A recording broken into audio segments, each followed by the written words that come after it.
สบายดีพี่น้องวันนี้ฉันมาเกลือเป็ดเกลือไก่ยำสาบพี่น้องเลย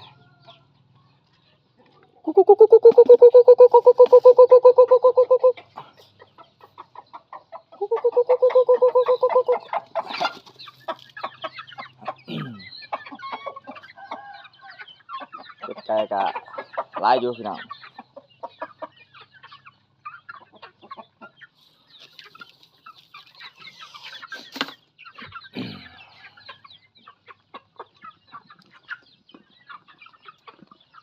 เดี๋ยวเกลือไก่หน่อยพี่น้องเลย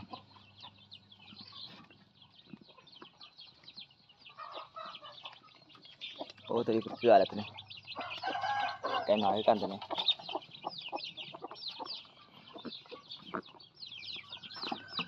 มันกับตัวนี้ของตัวนี้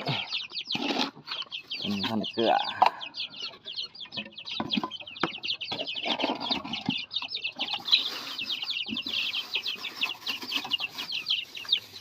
ตรงหัวหาง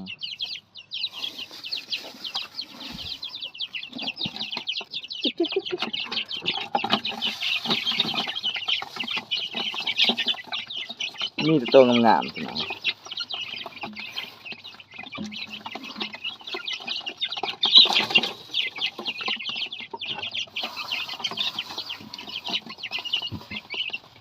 ที่ใส่ข้าวป่ายเลยนะ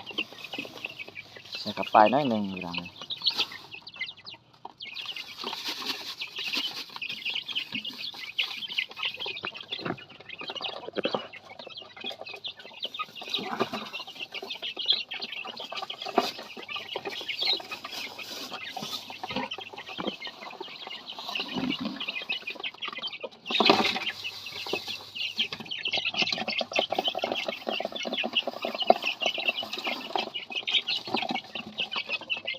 เลี้ยงไว้พี่น้องเลย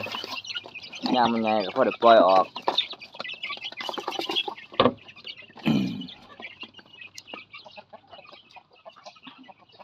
ไก่ผูใหญ่ตัวนี้ยามไก่ตัวนี้เสือไส้ไก่สดพี่น้องเลย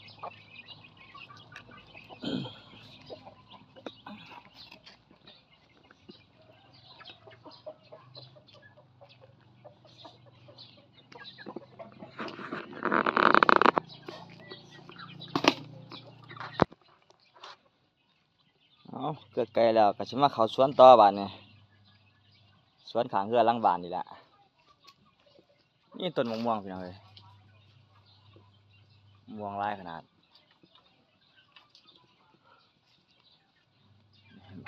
เป็นพวงเป็นพวงนี่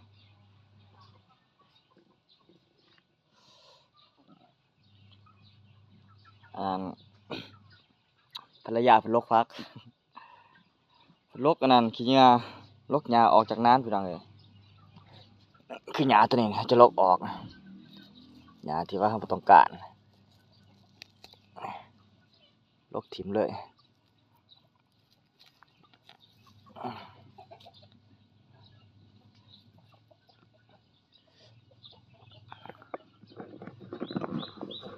บ่ได้ขับปลาหาอยู่หากินด้นแหละพี่น้องเลย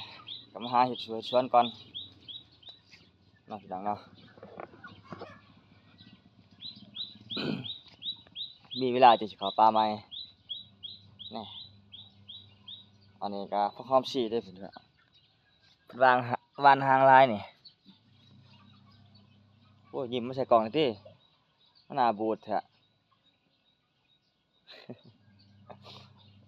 บุมีอารมณ์สงสัยบ่ได้สำเสาเพิ่นไปจักนี่กดกับหมวกม่วงอันนี้ก็พวกหอมปลอมนี่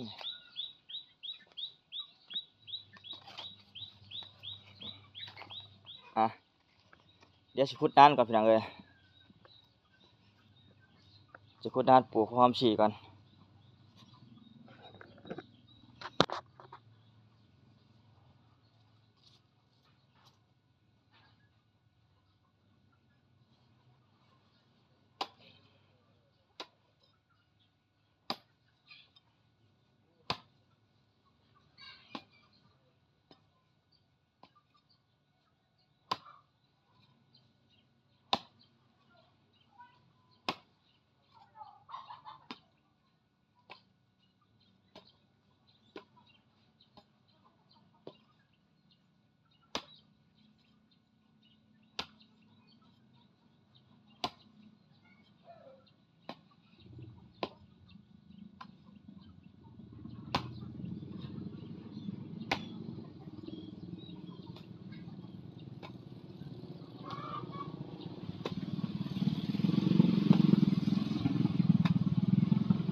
อว่ากิจกรรมยามเช้าพี่น้องเอ้ย